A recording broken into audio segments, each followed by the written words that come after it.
Hi, this is Luke from CutSpace.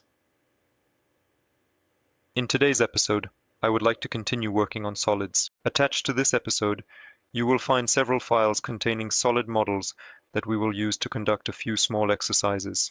Let's start with the file _3 extrusion, which you can see on the screen now. I would like to create the same color on the other side. How to do it using extrusions.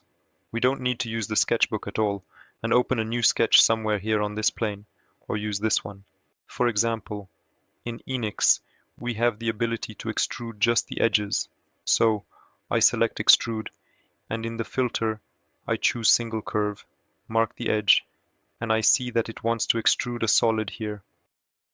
Also in the settings, I can mark if I want to extrude just the surface, but I want to extrude the solid in the other direction.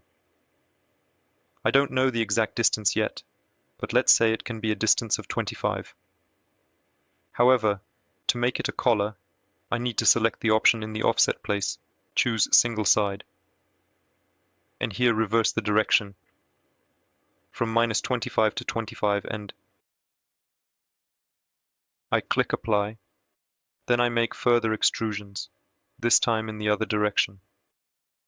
This time the offset will be two-sided, allowing me to visually change it and click OK. This process ensures that the design is symmetrical and balanced, which is crucial for the overall integrity of the model. To be honest, I didn't check the values here. I would probably need to measure them with a ruler in a simple way to see what these extrusions measure. For example, this one is probably 20 millimeters, and mine is 25 millimeters. I would need to correct that. Anyway, the idea I wanted to present to you is that we don't necessarily have to use the sketchbook to create a solid. We can use extrusions of, for example, curves that are edges.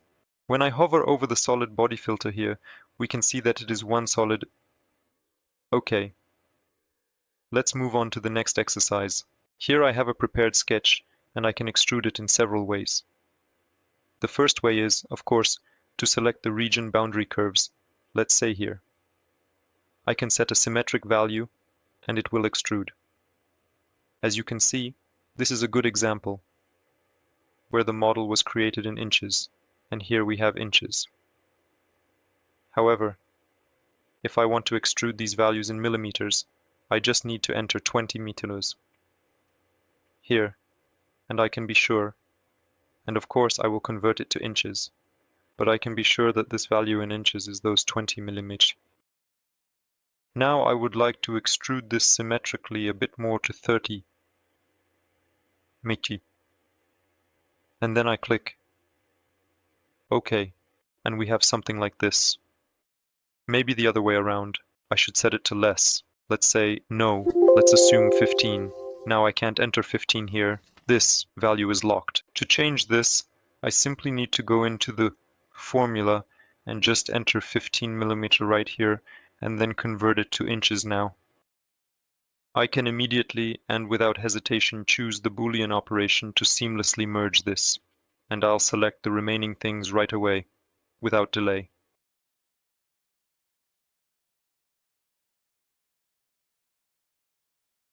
I ended up with this solid. Cool. Let's say I'll remove these extrusions. These were two extrusions because I did it in two operations, but of course I could have done it in one. The next thing I would like to show you on this model are the filters within filters, because I would like to extrude. Let's say if I take connected curves here and select this curve, even though I have connected curves selected, it won't go around, because at this point it has a dilemma whether to go this way or that way. Therefore, in such situations, I recommend you select, once again, connected curves, and I recommend you select fill, follow the fillet, which means, well, go with the rounding right. And in this case, if I click on this curve, it will select everything around along the fillet. I can then deselect these circles.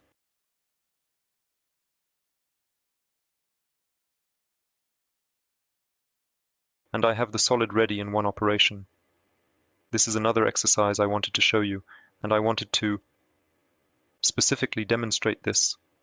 Follow the fillet filter. And the third thing I could show you is, let's say, an extrusion, a standard extrusion. Here we also see that the model is in inches, which is why it says inches here. However, instead of entering a value, I can choose measure. And if I take the measure tool and choose from this face to this face, then we will create an extrusion of approximately 1/2 inch, which is exactly the height of, let's say, this face. Okay, and these are some of the most important things I wanted to show you in this episode. I invite you to subscribe to our channel. Thanks for watching and see you next time. Bye.